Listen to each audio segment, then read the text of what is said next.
اعوذ باللہ من الشیطان الرجیم بسم اللہ الرحمن الرحیم۔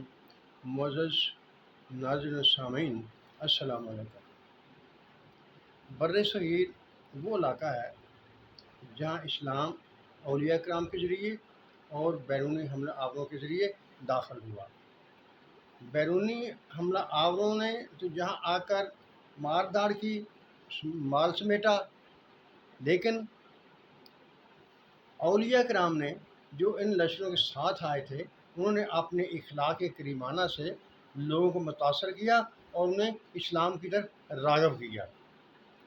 ان برگزیدہ لوگوں میں سے ایک نظام الدین اولیاء بھی ہیں، جو کہ ایک بہت مشہور بزرگ گزرے ہیں اور ان کا ایک بہت بلند مقام تھا۔ ایک دفعہ کا ذکر ہے کہ ان کا جوتا مبارک کچھ ٹوٹ گیا تو انہوں نے اپنے ایک چہیتے مریض کو دیا اور کہا کہ جاؤ اسے موچی کے پاس لے جاؤ اور اس کو مکمل کرا لاؤ۔ جب وہ آپ کا مریض آپ کا جوتا مبارک لے کر گیا اور موچی کو کہا کہ اسے مرمت کر دو، تو وہ کہنے لگا کہ تم جہاں بیٹھو، میں فارغ ہو لوں تو پھر اسے مرمت کر دیتا ہوں۔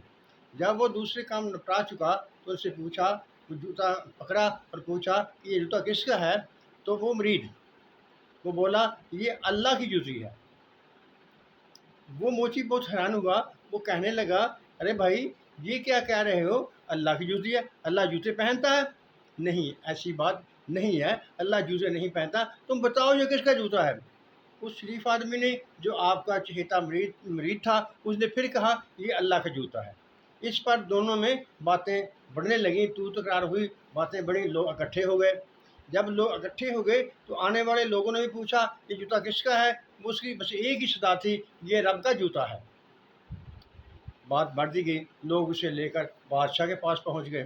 جب بادشاہ نے اس شخص سے کہا ہاں بھائی بتاؤ یہ جوتا کس کا ہے، تو اس مرید کا پھر وہی جواب تھا، یہ اللہ تعالیٰ کا جوتا ہے۔ بادشاہ سمجھدار تھا، اس نے سوچا یہ ایک بات کہہ چکا ہے اور اس پر اڑ گیا ہے، اس لیے اس نے حکم دیا اپنے اپنے خدام کو کہ اس کو آرام سے رکھو، کھانا کھلاؤ اور کل میرے دربار میں اس کو پیش کرنا۔ جب دوسرے اس شخص کو، اس مرید کو دوبارہ بادشاہ کی طرف پیش کیا گیا اور بادشاہ نے اس سے پوچھا بھئی اب بتاؤ یہ جوتا کس کا ہے، تو اس کی وہی بات، یہ اللہ کی جوتی ہے، یہ اللہ کا جوتا ہے۔ تو بادشاہ کہنے لگا بھئی ابھی بھی وقت ہے، تم سنبھل جاؤ اور صحیح بات بتا دو، نہیں تو اگر تم کو قاضی کے سامنے پیش کر دیا گیا تو وہ تمہیں سزا دے دے گا اور پھر تم سے ہمارے ساتھ بہت برا ہوگا۔ لیکن وہ مرید اپنی بات پر قائم رہا کہ یہ جوتا اللہ کا ہے۔ بادشاہ نے اس پر خدام کو حکم دے دیا کہ اس کو کل قاضی کے سامنے پیش کر دیا جائے اور وہیں پر اس کا فیصلہ ہو جائے گا۔ جب قاضی کے کورٹ میں اس کو پیش کر دیا گیا اور قاضی نے اس سے پوچھا ہاں بھئی یہ جوتا کس کا ہے، تو اس کا وہی جواب، یہ جوتا اللہ کا ہے۔ بہت سے لوگ اکٹھے ہوئے تھے، شہر میں بات پھیل چکی تھی۔ اسی طرح سے چلتے چلاتے پھرتے پھراتے نظام الدین اولیاء بھی اس دربار میں پہنچ گئے، اس جگہ پر قاضی کے دربار میں پہنچ گئے۔ جب لوگوں نے نظام الدین اولیاء کو دیکھا تو انہوں نے ان سے پوچھا یہ آپ ایک مرید ہے جو آپ کا مرید کہتا ہے میں نظام الدین اولیاء کا مرید ہوں، اس کی بات سن لیں یہ کیا کہتا ہے۔ جب قاضی صاحب نے نظام الدین اولیاء سے پوچھا بھئی یہ آپ کا مرید کیا کہتا ہے، اسے پوچھ لو، تو آپ نے سے پوچھا ہاں بھئی بات بتاؤ کیا بات ہے۔ اس نے کہا ایک سی بات ہے، یہ مجھ سے پوچھے جوتا کس کا ہے، میں کہتا ہوں یہ جوتا اللہ کا ہے۔ قاضی صاحب نے نظام الدین اولیاء سے پوچھا ہاں اب بتاؤ یہ جو بات کر رہا ہے کیا یہ ٹھیک ہے؟ تو نظام الدین اولیاء رحمۃ اللہ علیہ نے کہا ہاں یہ ٹھیک کہتا ہے، یہ جوتا اللہ کا ہی ہے۔ کیا آپ نے نہیں پڑھا کہ قرآن شریف میں لکھا ہوا ہے کہ ہر چیز جو موجود ہے زمین و آسمان کے درمیان میں ہے وہ اللہ ہی کی ہے، لہذا یہ جو جوتا ہے یہ زمین و آسمان سے باہر تو نہیں ہے، لہذا یہ جوتا بھی اللہ کا ہی ہے۔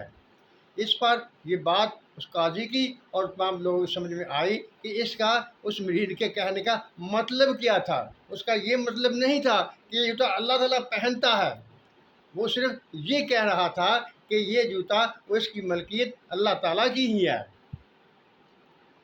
معزز ناظرین سامعین، بسا اوقات اس قسم کے یہ بھیلے پیدا ہو جاتے ہیں، کہنے والے کا مطلب کچھ اور ہوتا ہے، سمجھنے والے کا مطلب کچھ اور ہوتا ہے، تو اس سے قضیہ بن جاتا ہے۔